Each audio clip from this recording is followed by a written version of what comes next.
बिस्मिल्लाहिर्रहमानिर्रहीम। Students 9th class physics का lecture number 3 है।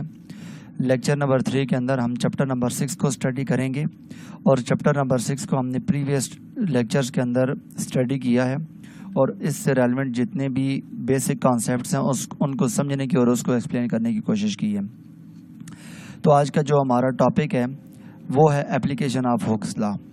अब लास्ट लेक्चर के अंदर हमने हुक्स लॉ के बारे में पढ़ा था कि हुक्स लॉ क्या चीज़ है।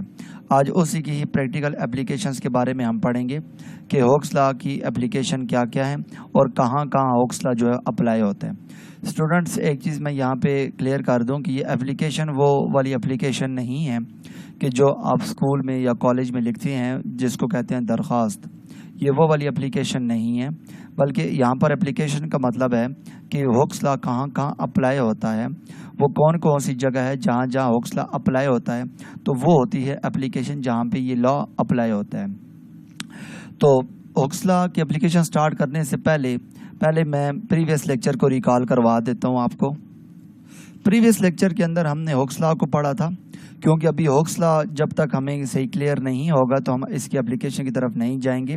तो प्रीवियस लेक्चर के अंदर लेक्चर नंबर 2 के अंदर हमने हुक्स लॉ को डिटेल से स्टडी किया था और हमने ये देखा था कि हुक्स लॉ क्या चीज़ है। तो मेन जो चीज़ है उसको मैं रिपीट करा देता हूँ कि हुक्स लॉ के अंदर जो चीज़ मेन है वो क्या है। हुक्स लॉ ये कहता था कि जितनी फोर्स लगाएंगे उतना ही स्प्रिंग जो है वो एक्सटेंशन पे जाएगा या कंप्रेशन पे जाएगा। दोनों सूरत हाल यहाँ पे होती है, कंप्रेशन भी होती है और स्ट्रेच भी होता है और कंप्रेस भी होता है। अब जैसे जैसे आप फोर्स लगाते हैं वैसे वैसे एक्स बढ़ता है। बस ये चीज़ यहाँ पे माइंड में रखनी है। मतलब है कि जितना लोड होगा या जितनी फोर्स होगी उतना ही एक्स आएगा। अब यहाँ पे देखें, यहाँ पे कम लोड है तो ये छोटा एक्स आया। अब एक्स क्या होता है, जहाँ तक ये स्प्रिंग पहले था वहाँ से लेकर आगे कहाँ तक ये खुला है, यहाँ कहाँ तक ओपन हुआ है। अब जैसे आप इसका लोड ज़्यादा करेंगे तो ये जो चीज़ है ये ज़्यादा हो जाएगी। मतलब ये कि एफ एक्स के क्या है, डायरेक्टली प्रोपोर्शनल है। एफ बड़ा होगा तो एक्स बड़ा होगा और एफ छोटा होगा एक्स छोटा होगा।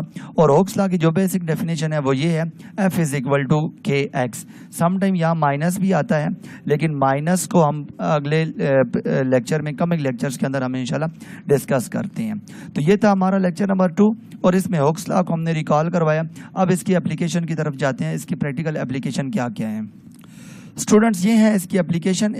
इनकी एप्लीकेशन के बारे में हम पढ़ते हैं। हमारा जो टॉपिक है आज का, जो हमारा क्वेश्चन है वो है write down the applications of Hooke's law. Hooke's law की एप्लीकेशन क्या क्या है।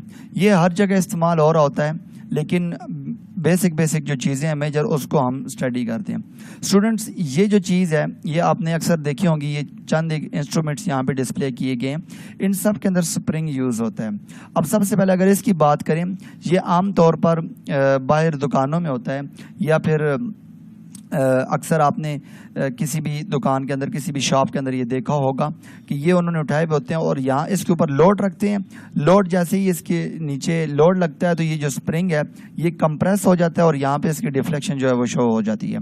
फिर इसी तरह से ये वाला जो है ये तो अमूमन घरों में भी यूज़ हो रहे होते हैं, दुकानों में भी यूज़ हो रहे होते हैं, या बाहर कोई फेरी वाला आता है, दिहाड़ी वाला आता है, रेडी वाले आते हैं, उनके पास भी ये वाले इंस्ट्रूमेंट या ये वाला होता है जिससे ये वज़न निकाल रहे होते हैं। स्टूडेंट्स, ये जो बाहर दिहाड़ी वाले आते हैं ये उनके पास होता है और ये यूज़ क्यों करते हैं, सिर्फ एक वजह से यूज़ करते हैं कि इसको बहुत आसानी से कैरी किया जा सकता है।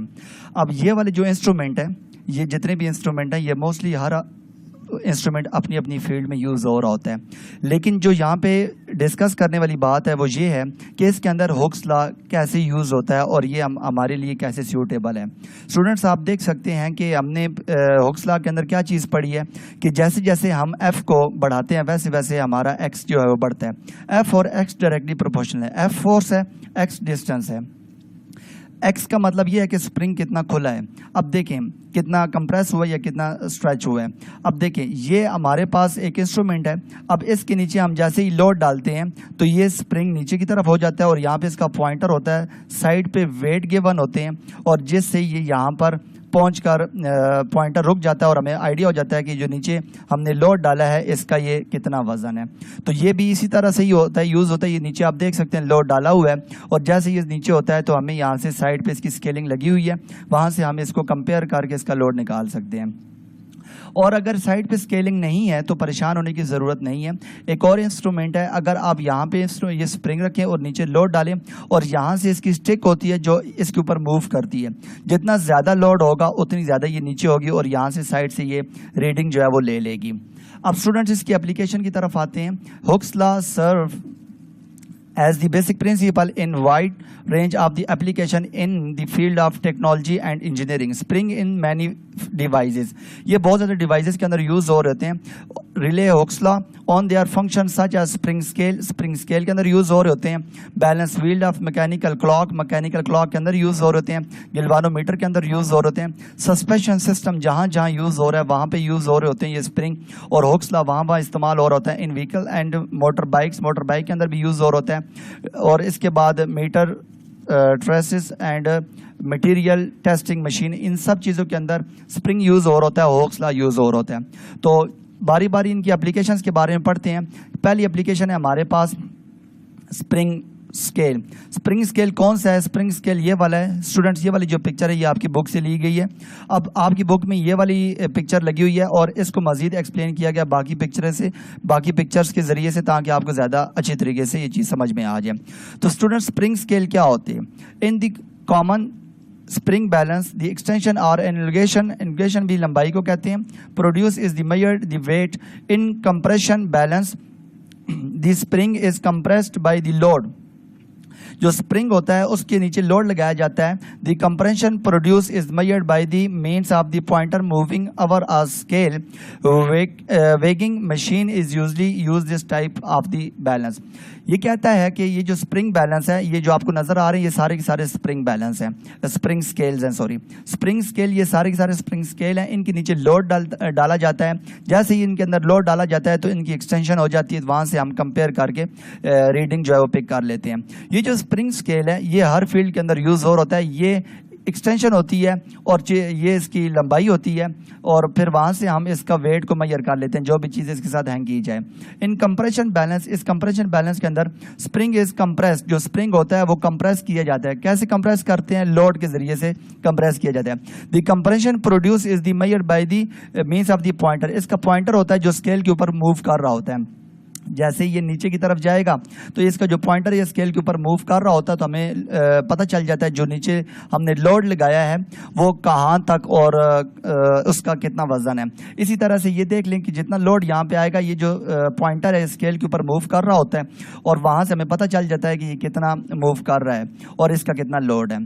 तो weighing machine usually use this type of the balance. तो स्टूडेंट्स ये था हमारा लेक्चर नंबर 3। लेक्चर नंबर 3 के अंदर हमने एप्लीकेशन ऑफ हुक्स के लॉ के बारे में पढ़ा।